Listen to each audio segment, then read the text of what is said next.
ॐ नमः सिद्धेभ्यः।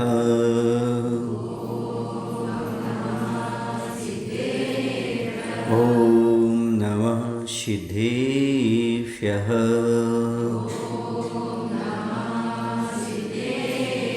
जीवमजीवं दौं जिन्वर्वसहे जैननिदिष्ठं देवेन्द्रविन्दवन्दं वन्दे तं सौवदा शिरसा वन्दे तं सौवदा शिरसा।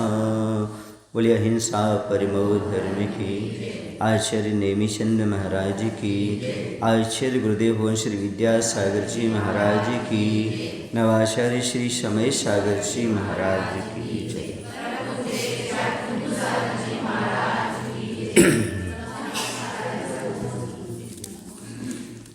कल हमने निर्जरा का प्रकरण देखा था और निर्जरा का कारण भी समझे थे।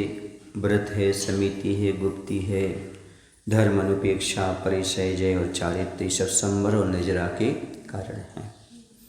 अब इसके बाद मोक्ष का स्वरूप समझते हैं। मोक्ष क्या है? तो गाथा नंबर 37 है। सौवस्य कम्मनो जो खय हेदु अपिनोः परिणामो नेयो स्वभाव मुखो दब्य विमुख ओय कम्म पहो भावो।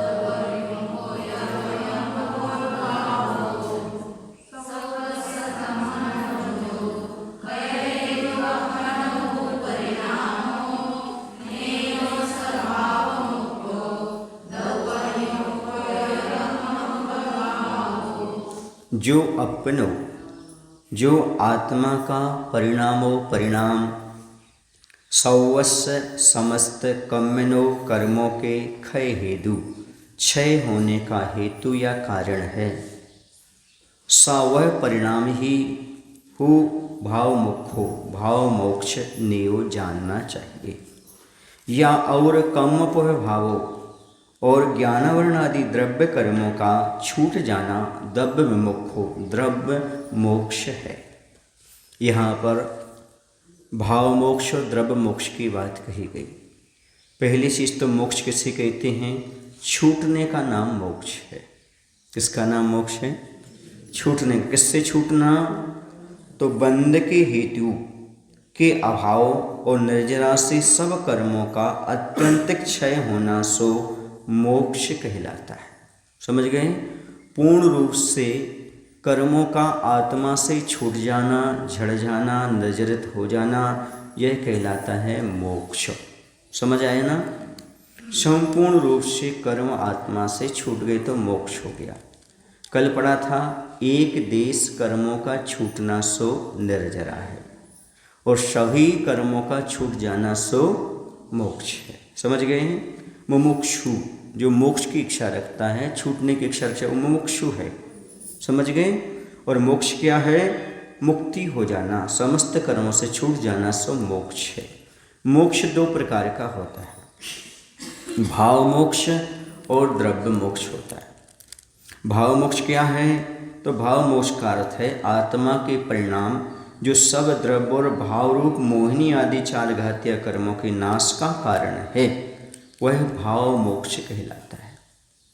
अर्थात वास्तव में निश्चय रत्नात्मक कारण समय सार रूप आत्मा के परिणाम जो सब द्रव्य और भाव रूप मोहिनी आदि चार घातियों के नाश का कारण है, वह मोक्ष है। द्रव्य मोक्ष, द्रव्य मोक्ष का अर्थ होता है भाव मोक्ष के निमित्त से जीव व कर्मों के प्रदोषों का निरवशेष रूप से पृथक हो जाना द्रव्य मोक्ष है। भाव मोक्ष है वह कहलाता है भाव मोक्ष शरीर सहित भी हो सकता है, अर्थात अनंत दशा में भाव मोक्ष हो गया। लेकिन सिद्ध अवस्था होगी जब द्रव्य मोक्ष होगा, पूर्ण कर्मों से छूट जाना द्रव्य की अपेक्षा। तो भाव मोक्ष कहाँ होगा? भाव मोक्ष 13वें गुण स्थान में है। कौन से गुण स्थान में? 13वें गुण स्थान में। और तथा अयोगी 14वें गुण स्थान के अंतिम समय में द्रव्य मोक्ष होता है। जब छूट जाते शरीर से भी, नौकर्म से भी छूट जाते हैं, तो 14वें गुणस्थान के अंतिम समय में द्रव्य मोक्ष है, अर्थात गुणस्थान से अतीत होते ही द्रव्य मोक्ष हो जाता है। और 13वें गुणस्थान में भाव मोक्ष होता है। एक अपेक्षा से लिया जाए तो जब जब हम छूट रहे हैं तब तब मुक्ति की ओर बढ़ रहे हैं। इसलिए रत्नत्रय धारण करने वाले मुनिराज कौन से मार्ग पर हैं? मोक्ष मार्ग पर हैं, क्योंकि वह छूटने का मार्ग चल रहा है। संसार, पाप, कसाय, इन सबसे छूटने के मार्ग पर चल रहे हैं। समझ गए? इसलिए भाव मोक्ष कौन से गुणस्थान में? 13वें गुणस्थान में। समझ गए? और 14वें गुणस्थान के अंत समय में द्रव्य मोक्ष, क्योंकि पूर्ण रूप से शरीर से भी मुक्ति की प्राप्ति हो गई। समझ में आ रहा आपके लिए? हाँ। तो इस प्रकार से मुक्त जीव कहाँ जाते हैं, कहाँ रहते हैं? तो लोक के अग्रभाग में मनुष्य लोक प्रमाण स्थित तनुवात के उपरिम भाग में सब सिद्धों के सिर सदृश होते हैं। अधस्तन भाग में कोई विदृश्य भी होते हैं।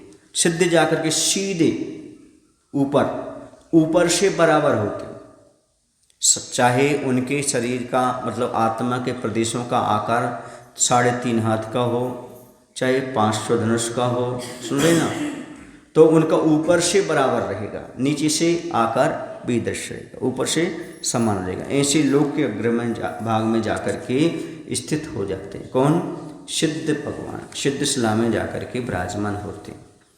तो उनका सुख कैसा होता है मुक्त जीवों का? शरीर तो वहाँ पर है नहीं, इंद्रिय वहाँ पर है नहीं, कर्म वहाँ पर है नहीं, चाहे उस समय कोई चीज़ है नहीं, फिर सुख कैसे भोगते हैं? तो बस जैसा संसारी प्राणी का सुख होता है वैसा नहीं होता।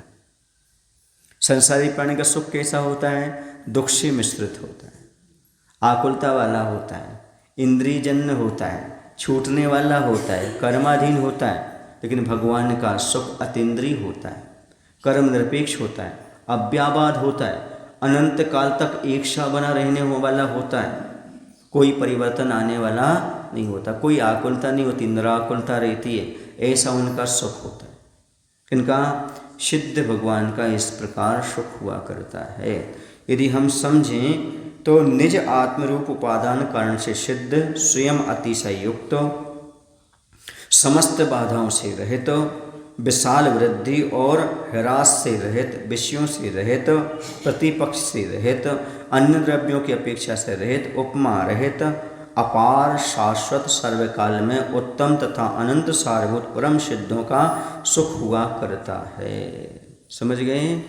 जैसे संसारी प्राणी चाहे सौधर्म इंद्र हो, चाहे सर्वासिद्धि का इंद्र हो, सुने, चाहे चक्रवर्ती, इन सब के पूरे जीवन भर का सुख मिला लो, सब जीवों का, और सिद्धों का एक पल का मिला लो, तुलना करोगे तो सिद्धों का सुख एक पल का अनंत गुना होगा।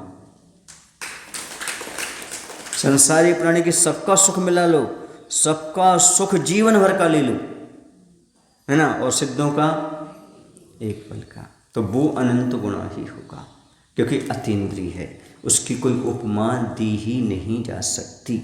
सिद्धों का सुख कैसा होता है? सिद्धों जैसा होता है, क्योंकि उसकी कोई उपमा है ही नहीं। जैसे कोई हमसे पूछे महाराज जी आचार्य विद्यासागर जी कैसे थे, तो मैं कहूँगा आचार्य विद्यासागर जैसे थे, क्योंकि उनकी उपमा दी ही नहीं जा सकती। उनसा जैसा दूसरा कोई संत नजर ही नहीं। तो कैसे थे? अलौकिक थे, और अलौकिक की उपमा दी नहीं जा सकती। यदि हम कहें कि आचार्य भगवंत सागर जैसे थे तो बनता नहीं, क्योंकि सागर में गहराई होती, ऊंचाई नहीं होती। हम कहें आचार्य विद्यासागर जी हिमालय जैसे थे तो नहीं कह सकता, क्योंकि हिमालय में ऊंचाई है, गहराई नहीं है। जबकि आचार्य भगवंत विद्यासागर जी में सागर से भी अधिक ज्ञान की गहराई थी, और हिमालय से भी ऊंची चारित्र्य की ऊंचाई थी। इसलिए वो न हिमालय हैं ना वो सागर हैं, वो तो मात्र अपने आप में गुरु विद्यासागर। ऐसे सिद्धों का सुख कैसा है? उपमा रहित है, हम कोई उपमा नहीं दे सकते। उनका सुख सिद्धों जैसा है। सिद्धों का सुख कैसा है? सिद्धों जैसा ही है। समझ गए? अनंत सुख है, ये मान करके चलिएगा। जैसे हम वर्तमान में देखें तो उपमातीत गुरु होते हैं, वैसे ही उससे भी ज़्यादा उपमातीत कौन होते हैं? सिद्ध परमेष्टि हुआ करते हैं। इसी सिद्धों का सुख कैसा होता है? सिद्धों जैसा होता है। आप पूछेंगे महाराज जी, हम लोगों का सुख आपका सुख नहीं है। सुख किसे कहते हैं? यत्र ना दुःखः तत्र सुखम। जहाँ दुख नहीं होता वहाँ सुख होता है। आपको कभी कभी दुख होता है कि नहीं होता है? होता है, तो सुख नहीं है। जहाँ पर सुख है वहाँ दुख नहीं, और जहाँ पर दुख है वहाँ पर सुख नहीं। सिद्धों को कभी दुख नहीं होता, उसी को सुख बोलते हैं। बाकी आप सभी का सुख सुखाभास है, मात्र सुख की कल्पना है, सुख रत्ती भर भी नहीं है। इंद्रिय विषयों के सेवन करने में सुख ऐसा लगता है लेकिन होता नहीं। एक बात पूछूं आपसे, अच्छे से बताना, दर्पण में मुख दिखता है कि रहता है? रहता तो नहीं ना? कितने लोगों को विश्वास है कि दर्पण में मुख दिखता है, रहता नहीं? कितने लोगों को विश्वास है? तो आज से दर्पण देखना बंद कर दो। मैंने तो कर दिया क्योंकि मुझे विश्वास हो गया। दर्पण में मुख दिखता है, रहता नहीं। ये जिसको विश्वास हो जाता है वो दर्पण देखना बंद कर देता है। अच्छा ये बताओ, ये तो सबको विश्वास है कि दर्पण में मुख दिखता है, उसमें रहता नहीं। ये कितने को विश्वास है कि संसार में सुख लगता है, मिलता नहीं?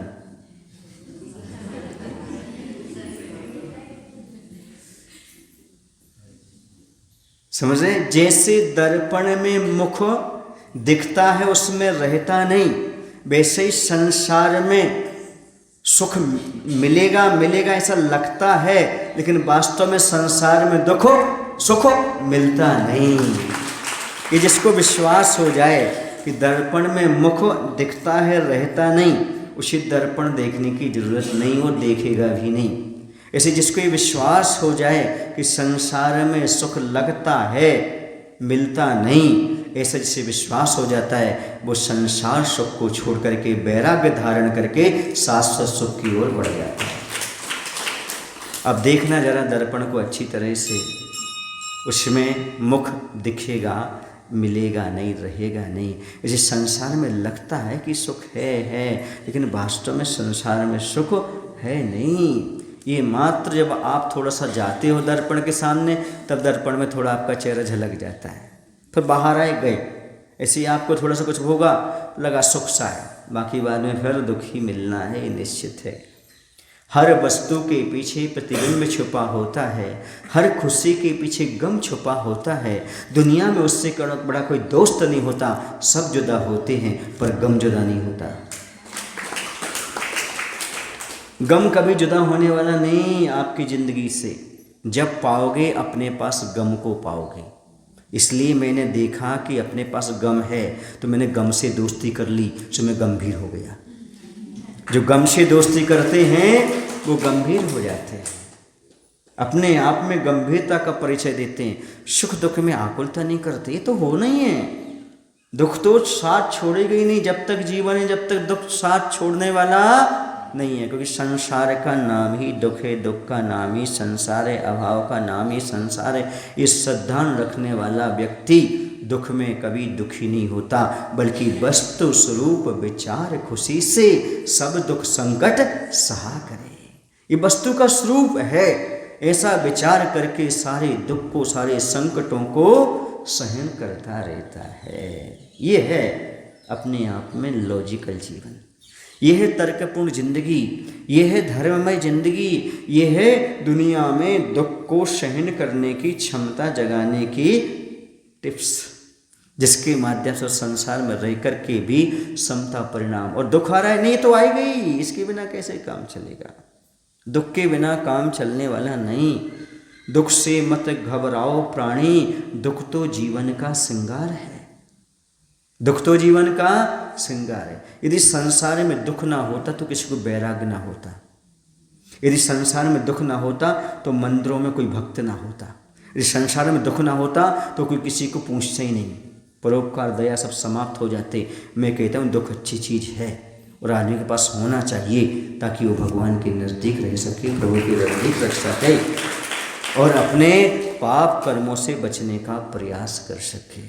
दे दो आशीर्वाद, आपके पास दुख आ जाए? नहीं महाराज जी ऐसा मत दो।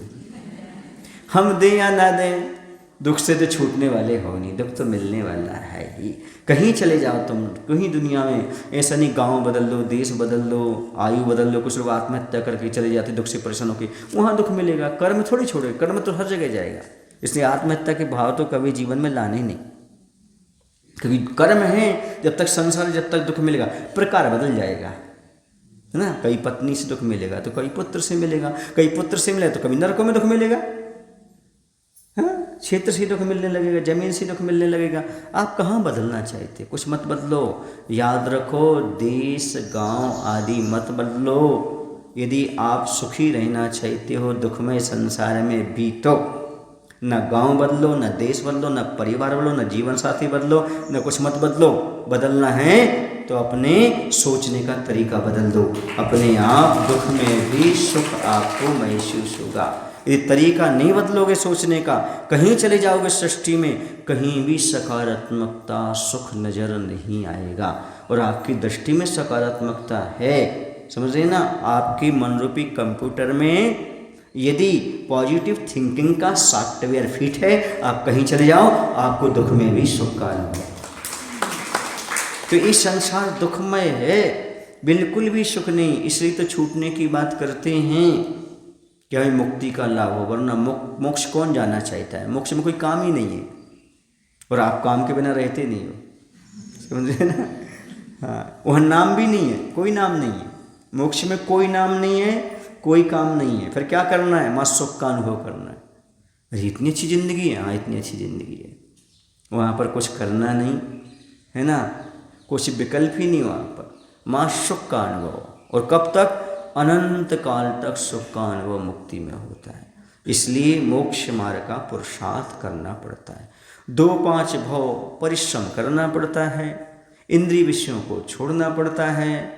अधिक से अधिक 32 भव तक, ज़्यादा नहीं। कितने? क्योंकि भावलिंग के साथ कोई मुनिराज रहेंगे तो 32 भव से ज़्यादा नहीं लेंगे, फिर तो मुक्ति का लाभ प्राप्त हो ही जाएगा। अब अनंत का अनादि काल से भटकते आ रहे हो, कितने भव निकाल दिए अपने, दुख में दुख में दुख में दुख में। अब 32 भव कौन से बड़े होते? कुछ नहीं होते, चुल्लू भर बचते।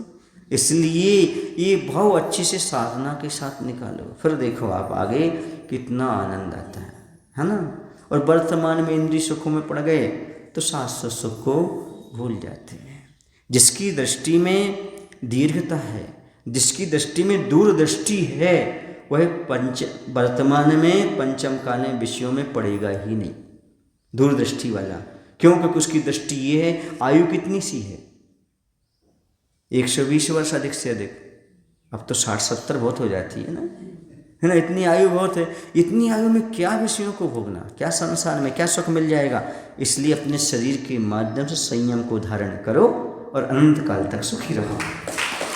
कुछ नहीं इनमें, कुछ नहीं रखा। ये विषय भोगने वाले को पूछो जरा, जिसकी शादी नहीं उसको थोड़ा सा आगे लगता है कि हाँ ठीक है, शादी के बाद मालूम पड़ता है ये कुछ भी नहीं है। शादी एक ऐसा लड्डू है, कैसा लड्डू है? हाँ, ये क्या बोल रहे हैं? जो खाए वो पछताए, जो नहीं खाए सो पछताए। सुधार कर लो। ये तो उनका है जो भोगी जीव है, ये उनका सोच है। अब मेरा सोच सुनो, और ये सोच यदि सही हो तो ताली बजाना, वरना नहीं बजाना, ठीक है ना। शादी एक ऐसा लड्डू है जिसे खाने के बाद न निगला जाता है, न उगला जाता है, गले में फंस के रह जाता है।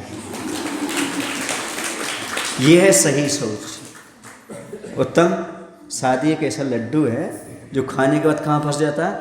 गले में। अब धर्म में श्रद्धा हो गई तो भोगने की इच्छा होती नहीं, ऐसा लगता ब्रह्मचर्य का पालन करें, कहाँ संसार में फंस गए, है ना। भोगने की इच्छा होती नहीं है और निगल सकते नहीं है। बच्चे छोटे छोटे हैं, अब उन्हें ठिकाने लगाना है, उनका सब कुछ करना है, नहीं लोग क्या कहेंगे, ये छोड़ करके भाग गए, कायर निकले, समझ गए। इसलिए शादी एक ऐसा लड्डू है जो खाने के बाद गले में फंस जाता है, न निगला जाता है और ना उगला जाता है। आगे समझ में बोलो ना, सही बोला ना मैंने? महाराज जी आप और सही नहीं बोले तो कौन बोलेगा? ये फैक्ट है। अब आप चाह रहे हो, क्योंकि आप नहीं चाह रहे अब हम विषय भोगों में फंसे, पर मजबूरी में अब घर परिवार में रहना पड़ता है, सामने वाले को संतुष्ट करना पड़ता है। बोलो सही है ना? हाँ, सबको रहते नहीं, लोग क्या कहेंगे ये भी देखना पड़ता है। लेकिन अब छोड़ो तो छोड़ नहीं पा रहे, और अब ग्रहण करो तो इच्छा नहीं होती। क्यों फंस गए इस संसार में, ऐसा लगता है। यदि थोड़ा सा धार्मिक संस्कार है तो लगेगा। कैसा संस्कार है? धार्मिक संस्कार है, थोड़ा सा आपने स्वाध्याय किया है, वास्तविकता को समझा है, तो लगेगा कि वास्तव में हमने गलती की। कुछ लोग तो सोच रहे हैं महाराज आप जैसे पहले मिल जाते तो हम शादी नहीं करते, मोक्ष मार्ग बढ़ जाते। लेकिन भैया जिनके सामने अभी मिले हैं, जिनने शादी नहीं की, वो तो सोच लें अभी, हैं? उनके लिए तो अभी चांस है ना, अभी तो आ सकते, अभी तो निकल सकते हो। अभी फंसने से क्या मतलब है? वरना बाद में कहोगे महाराज बहुत अच्छी बात बताई थी पर हमारे दिमाग में नहीं आई, वो फंस गए, अब हम रो रहे हैं, अब दुखी हो रहे हैं। सुन रहे ना, कितने कोमल हृदय थे महाराज, कितने समझा रहे थे, लेकिन क्या करें अब फंस गए, है ना? ये स्थिति हो जाती है। पर याद रखो मोक्ष मार्ग दृढ़ता के बिना नहीं चलता। 5 मिनट का बैराग काम नहीं करता, 4 महीने का बैराग काम नहीं करता, जीवन भर का बैराग हो तो ही मोक्ष मार्ग पर बढ़ना सार्थक है। स्मशानी बैराग्य नहीं होना चाहिए। स्मशानी बैराग्य समझते हो? हैं? मरघट गए, है ना, किसी के शव को जलाने, वहाँ लगता है संसार असार है, कल्याण कर लेना चाहिए, है ना, वहाँ बैराग गाता है। लेकिन जैसे लौट करके आए तो फिर धुल जाता है। समझ गए? बताया है, मुझे तो अनुभव नहीं है, एक आध चीज़ का अनुभव है मुझे, लेकिन आचार्यों ने कहा है तो श्रद्धा का विषय है। और आप लोग ये तीनों चीज़ें शायद कर चुके हो, इसलिए आपको पूरा समझ में आ जाएगा। 3 जगह बैराग गाता है। आचार्य कहते 3 जगह संसारी प्राणियों को बैराग गाता है। पहला बैराग गाता है स्मशान घाट में, ठीक है ना। दूसरा बैराग गाता है उसको इंद्रिय विषय भोगने के बाद, स्त्री और पुरुष के जब रति क्रिया होती है संभोग के बाद, उसके लिए बैराग आता है, अरे हमने कहाँ शक्ति नष्ट कर ली, इसमें क्यों फंस गए। और तीसरा उसको आता है प्रवचन सभा में। 3 जगह बैराग आता है उसको। पहला कहाँ? स्मशान में जाता है, तब उसे लगता है कि यहाँ हमें भी मरना ऐसा। और दूसरा, वह विषय तो भोग लेता है पर बाद में उसका शरीर पस्त पड़ जाता है, तो उसे लगता है मैंने ये गलती कर दी, अब कल नहीं करूँगा, ऐसा सोचता है। लेकिन पट्ठा कल भोजन करता है, फिर वही गलती कर देता है। पेट में पर गौ चारो, उचकन लगो बेचारो। और प्रवचन सभा ही बैराग आता है, आता ना। पर ये वैराग्य टिकने वाला नहीं। अच्छा वैराग हो, कैसा हो? जो संसार शरीर भोगों से पूर्णता आ जाए, फिर तो मुक्ति का लाभ दूर नहीं, फिर तो मोक्ष मार्ग प्राप्त हो जाएगा। समझ में आ रहा है? तो इस प्रकार का मुक्ति का भाव कब प्राप्त होगा? शाश्वत सुख की इच्छा कब होगी? जब संसार का सुख जघन्य लगने लगेगा, नगण्य लगने लगेगा, संसार में सुख है ही नहीं। जब ऐसा प्रतीत होगा तभी तो मोक्ष के सुख की इच्छा होगी। अभी व्यक्ति को इंद्रिय का सुख अच्छा लग रहा है, इसलिए मोक्ष की इच्छा प्राप्त नहीं हो रही, यानी अंदर से जागृत नहीं हो रही, मुक्ति का लाभ नहीं, क्योंकि उस सुख का भी ज्ञान ही नहीं है, भान ही नहीं है। समझ आ रहा है? एक बार की बात है, चींटी थी, इरवी, मूंगी, हाँ, एरंबू, तमिल में एरंबू बोलते हैं और कन्नड़ में इरवी बोलते हैं और मराठी में मूंगी बोलते हैं ना। तो ये जो चींटी होती है, एक स्थान पर चींटी थी और दूसरे स्थान पर गुबरीला था। गुबरीला समझते हो? गोबर के अंदर रहता है, काला काला, उड़ता भी है वो, है ना। तो वह जीव, इन दोनों के आपस में चर्चा हुई। जब दोनों की चर्चा हुई तो चींटी ने कहा, तुम कहाँ यहाँ गोबर में पड़े रहते हो? हम शुगर की फैक्ट्री में रहते हैं, साखर, वहाँ चलो, वहाँ तुम्हारे लिए हम शक्कर खिलाएंगे, अच्छे रहोगे। उसने कहा चलो भाई चलते हैं हम। और वो गुरबीला आया और जैसे उसने शक्कर खाई, थूक दी। उसने कहा शक्कर का कोई स्वाद ही नहीं है। चींटी ने कहा नहीं, शक्कर तो बहुत अच्छी, एक काम करो, पहले तुम जो गोबर अंदर रखे हो ना मुँह में, वो अलग कर दो। उसने गोबर को थूका, कुल्ला किया, फिर उसके बाद शक्कर खाई। अरे बोले इतना अच्छा, वो फैक्ट्री से कभी गए ही नहीं, वहीं रह गया। समझ लेना। तो गुरबीलो, मैं शुगर की फैक्ट्री से आया हूँ। तुम विषयों का गोबर अलग करो, फिर आप आत्मा का सुरस ग्रहण करो, फिर देखो आपको कितना आनंद आएगा। लेकिन क्या करें, आप गोबर छोड़ना नहीं चाहते और शक्कर खाना चाहते हो, तो मिला जुला स्वाद रहता है। पहले विषयों की उल्टी करो, फिर जाकर के संयम की शक्कर को लो, फिर देखो आपके जीवन में कितना आनंद। समझ आ रहा है? शुगर की फैक्ट्री है हमारे पास। कौन सा शुगर? सुख। आत्मा के सुख रूपी शुगर की फैक्ट्री को प्राप्त करो। कहाँ विषयों के गोबर में लथपथ हो रहे हो, उसमें कुछ नहीं। पर क्या करें, जिसको आज तक स्वाद नहीं आया वो तो यही कहेगा गोबर ही अच्छा है। पंचेंद्र के विषय ही उसे रुचते हैं, उसे अच्छे लगते हैं। तो एक बात हमेशा याद रखना, दर्पण में मुख दिखता है, रहता नहीं। संसार में सुख लगता है, मिलता नहीं, कभी नहीं मिलता। ये आपकी धारणा है, उस धारणा को तोड़ने का प्रयास करो। जैसे रेत के पेलने से तेल नहीं निकलता, जैसे पानी के मंथन से घी नहीं निकलता, जैसे गधे के कभी सींग नहीं उगते, जैसे केले के वृक्ष में कभी सार तत्व नहीं मिलता, उसी प्रकार से संसार में कहीं भी चले जाओ तुम्हें सुख की प्राप्ति नहीं हो सकती, नहीं मिलेगी। कहीं चले जाओ, क्या पानी के मंथन से कहीं दूध मिला है? रेत के पेलने से कभी तेल निकला है? गधे के कभी आपने सींग देखे?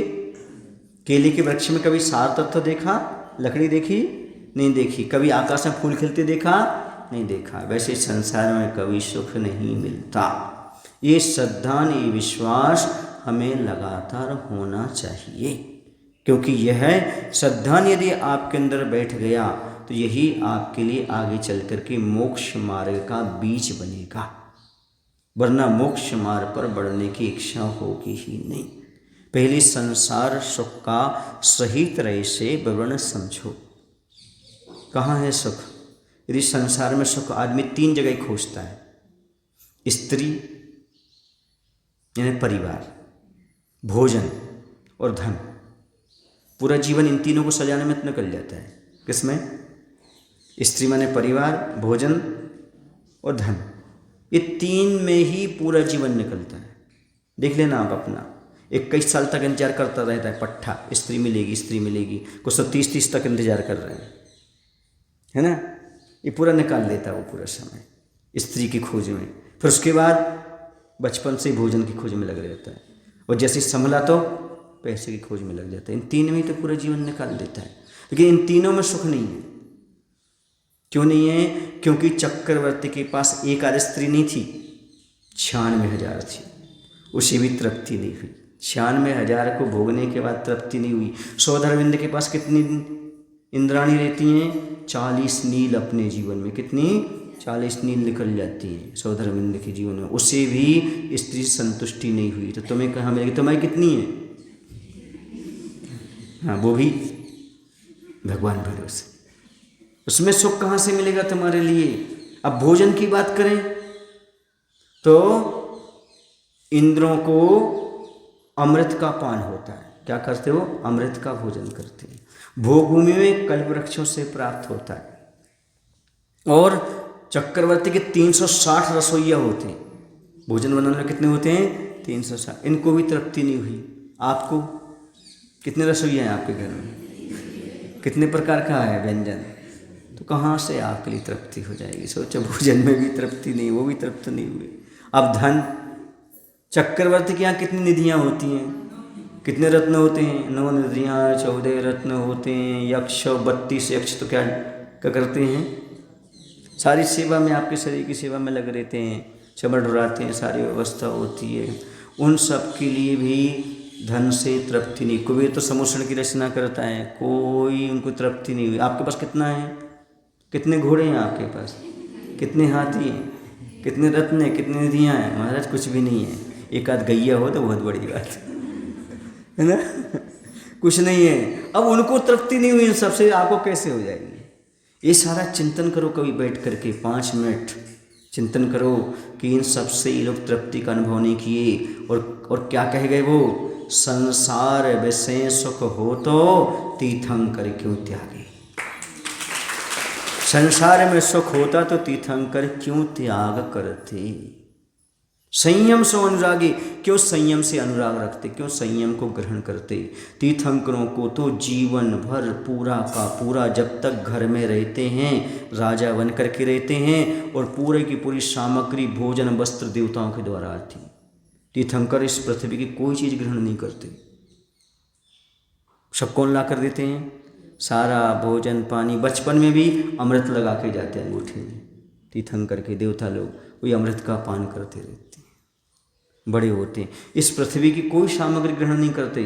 कब तक, जब तक मुनि नहीं बनते। मुनि बन के देवताओं से नहीं लेते, फिर तो आहाचर्या को निकलेंगे। लेकिन जब तक मुनि नहीं बने तब तक पूरा का पूरा 30-30 वर्ष कम से कम, इतने तो रहते ही है, उसके आगे तो कोटि वर्ष तक रहता है। तो इस प्रकार से वह पूरा का पूरा भोग किससे मिलता है उनको, सब देवताओं से। क्या कमी है, फिर संयम क्यों लिया उन्होंने, क्योंकि इसमें उन्होंने सुख की खोज की, लेकिन सुख कहीं भी प्राप्त नहीं हुआ। समझ में आ रहा, आपको कितने देवता आते हैं व्यवस्था करने। हमें तो लगता है तुम्हारी विभूति तीर्थंकर से ज़्यादा लगती है, इसलिए आपको वैराग्य नहीं आता।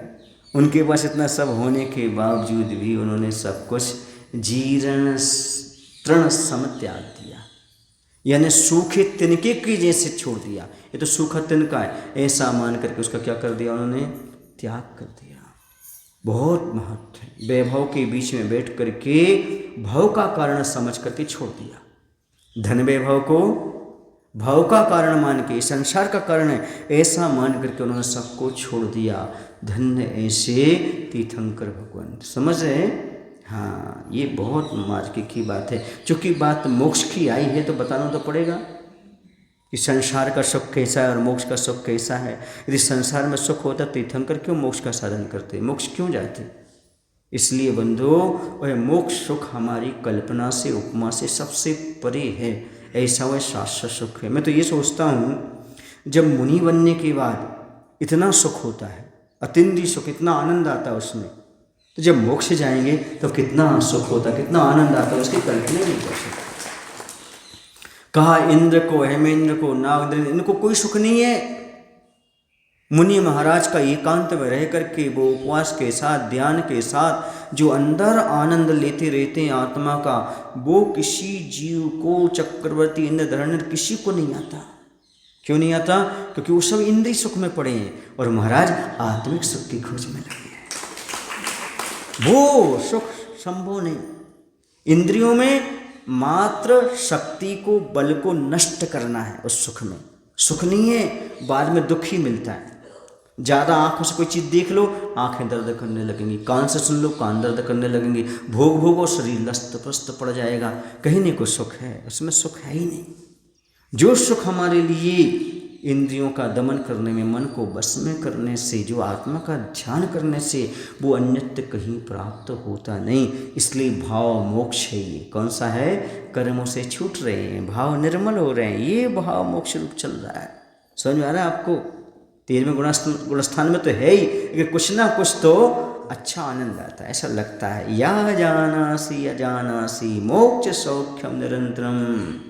जो अपने सौ पर के भेद को जानता है गुरु के उपदेश से, वो निरंतर मोक्ष के सुख को जान रहा है, अनुभव कर रहा है। ऐसा आचरण को सो संवेदन के माध्यम से सौ और पर के अंतर को गुरु उपदेश अभ्यासात, गुरु के अभ्यास से जो ये सौ और पर के अंतर को जान रहा है, ऐसा मुनि योगी जानाति ऐसा जानाति मोक्ष सौख्यम निरंतरम।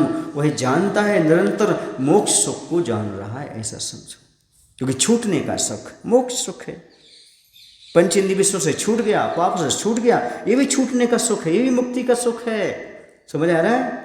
मार्ग में भी बहुत कुछ सुख है, ऐसा मत समझना कि मार्ग में सुख नहीं है। अनुभव करने की बात है, समझने की बात है। जैसे अभी आप बैठे हो, आपको सुख का अनुभव हो रहा है कि नहीं हो रहा है। कौन सा भोजन मिल रहा है, कोई भोजन नहीं। इंद्रिय के लिए कौन सा मिल रहा है, लेकिन आनंद आ रहा है कि नहीं, अच्छा लग रहा है कि नहीं लग रहा। जितना भोजन में आपको आनंद नहीं आता होगा, जितना प्रवचन में आनंद आ जाता है, सुनने में आनंद आता है, अंदर के बहुत सारे परिणाम और अंदर विशुद्धि आती है। ऐसा लगता है ये चीज़ हमें मिलती रहे, हम सुनते रहें। जब सुनने में इतना आनंद है तो जो अंदर जो उसका आनंद ले रहे हैं बाहर जी है। कोई बच्चा है हाथ में लड्डू लिए, तो दूसरा कहता कितना अच्छा अच्छा, जो खा रहा होगा उसको कैसा लग रहा होगा। ऐसे ही महाराज मुनि बनने में कैसा आनंद आता है, बताओ आपको मुनि को देख के कैसा लगता है, बोलो ना कैसा लगता है। ऐसा हम तो मुनि हैं, हम आनंद ले रहे हैं, हमें कैसा लगता होगा, बस मात्र कह सकते हैं। आपको कैसा लगता है जब आप घर में रहते हो, दुखी हो, आपसे पूछिए आप कैसे हो, हमसे पूछो कैसे, बढ़िया। उसमें भी अंतर होता है, कुछ ना बोले तो भी हाँ अंतर होता है। जैसे गूंगा आदमी नीम खाए तो कैसा करेगा, और गूंगा आदमी मीठा खाए तो ऐसे आपका सुख और महाराज का सुख, आप भी नहीं बता पाते अपना दुख और हम भी अपना सुख व्यक्त नहीं कर पाते। हम आपका जान लेते हैं, आप हमारा जान लेते, और छोड़ने का प्रयास करो, हमें उसमें नहीं फंसना, समझ रहे ना। क्योंकि ये आत्मा का सुख एक अलग ही है। व्रत नियम संयम पालन करने में जो आनंद है वो इस संसार की चीज़ों में, विषय भोगों में कोई आनंद नहीं है। देख लेना आप, इसे डॉक्टरों को कहना पड़ता भैया थोड़ा कम खाओ, डॉक्टरों को कहना पड़ता थोड़ा संयम से रहो, थोड़ा कहना पड़ता है उनके लिए ज़्यादा फैसिलिटी, घूमने घामने जाओ, थोड़ा शरीर को कष्ट पहुँचाओ, व्यायाम करो, योगा करो। क्यों करना पड़ता है, क्योंकि विषयों में सुख नहीं है। थोड़ा शरीर को कष्ट पहुँचाओ, तपस्या करो, तभी तुम सुखी रह सकते हो, वरना नहीं रह सकते। नियम है, बिना संतुलित जीवन के, बिना तप के अपना जीवन भी वर्तमान में भी स्वस्थ नहीं रह सकता। स्वस्थ रहो, मस्त रहो, व्यस्त रहो। यदि तुम व्यस्त रहोगे, मस्त रहोगे, स्वस्थ रहोगे, और खाली रहोगे तो अस्वस्थता का अनुभव करते रहोगे। चलिएगा, इतना हमने प्रवचन के माध्यम से आपको समझा दिया मोक्ष सुख क्या है और संसार की परिणति क्या है। अब हम समझते हैं कितने समय में कितने जीव मोक्ष जाते हैं। तो 6 माह 8 समय में चतुर्गति जीव राशि में से निकल करके 608 जीव मोक्ष जाते हैं। कितने समय में, 6 माह 8 समय में 608 जीव मोक्ष जाते हैं, और उतने ही जीव नित्य निगोद से को छोड़ करके चतुर्गति रूप भव को धारण करते हैं। समझ गए। अब आपके मन में प्रश्न आता होगा, हमने तो ये सुना है नित्य निगोदिया उसे कहते हैं जो आज तक निगोद से नहीं निकला। इतना ही समझना, आगे नहीं निकला ये नहीं समझना। कुछ लोग कहते हैं जो निगोद से कभी नहीं निकलेगा उसे नित्य निगोदी कहते हैं, ऐसा नहीं है। एक होता है इतर निगोदी, दूसरा होता है नित्य निगोदी। इतर निगोदी जो है, जो एक बार निगोद से निकल आया है पुनः निगोद में चला गया, वो कहलाता है इतर निगोदिया जीव। और नित्य निगोदिया जीव वो कहलाता है जो आज तक निगोद से नहीं निकला लेकिन आगे निकल सकता है, उसको बोलते हैं नित्य निगोदी। क्या बोलते हैं, जो आज तक नहीं निकला आगे निकल सकता, उसे नित्य निगोदी कहते हैं। ऐसा नहीं कि नहीं निकलेगा, वरना अभव्य संज्ञा हो जाएगी उसकी, कभी निकलेगा ही नहीं। तो इसलिए वो निकलेगा तो, लेकिन आज तक नहीं निकला, इसलिए कौन सा है, नित्य निगोदी है। तो संसार कभी खाली नहीं होता। अनंत जीव है निगोदिया, अनंत जीव अभी भी हैं, अनंत अनंत भरे हैं, और अनंत जीव जो है ना मोक्ष चले गए, फिर भी संसार ज्यों का त्यों है। क्योंकि अनंत की डेफिनेशन ये है। अनंत की डेफिनेशन क्या है, अनंत की डेफिनेशन ये है जिस राशि में से व्यय तो होता जाए पर आय ना हो, निकलते तो जाए और आना ना हो, फिर भी राशि ज्यों की त्यों बनी रहे, उस राशि का नाम अनंत राशि है। समझ आया। ऐसे अनंत जीव इस संसार में हैं। क्या मोक्ष जाने के बाद जीव लौटते हैं? आपने सुना होता अवतारवाद, वो भगवान बन गए फिर आकर के दूसरे जन्म लिया, फिर भगवान बने, फिर भगवान बने। ऐसा जैन दर्शन में अवतारवाद को स्वीकार नहीं किया। एक बार कोई कर्मों से छूट करके भगवान बन जाता है, पुनः इंसान नहीं बनता, पुनः वह जन्म नहीं लेता। और हमारे यहाँ भगवान का जन्म नहीं होता, यहाँ पर मनुष्य का जन्म होता है। यहाँ साधना करके भगवान बनते हैं, और एक बार अरहंत सिद्ध बन गए फिर दोबारा संसार में नहीं आते। जैसे एक बार दूध घी बन गया तो पुनः घी दूध नहीं बनता, वैसे एक बार कोई इंसान भगवान बन गया पुनः पर वह इंसान नहीं बनता। एक बार मुक्त हो गए तो हो गए, दोबारा अब भगवान जन्म लेने वाले नहीं होते। समझ आ रहा है ना? इतना पर्याप्त है। मोक्ष का प्रकरण था। मोक्ष किसे कहते समझा दिया। बोले महावीर भगवान की जय। आचार्य विद्यासागर जी महाराज की। हे प्रभु, हम सभी को इतनी शक्ति, इतनी बुद्धि देने की कृपा करो ताकि हम संसार सुख की वास्तविकता को समझें और मोक्ष सुख की वास्तविकता को समझ करके उसे प्राप्त करने की भावना कर सकें। नमो शिवाय। ये प्रवचन घर में भी 2-4 बार सुनना, ठीक है ना? वैराग्य चाहिए हो तो विषयों से बचना चाहिए।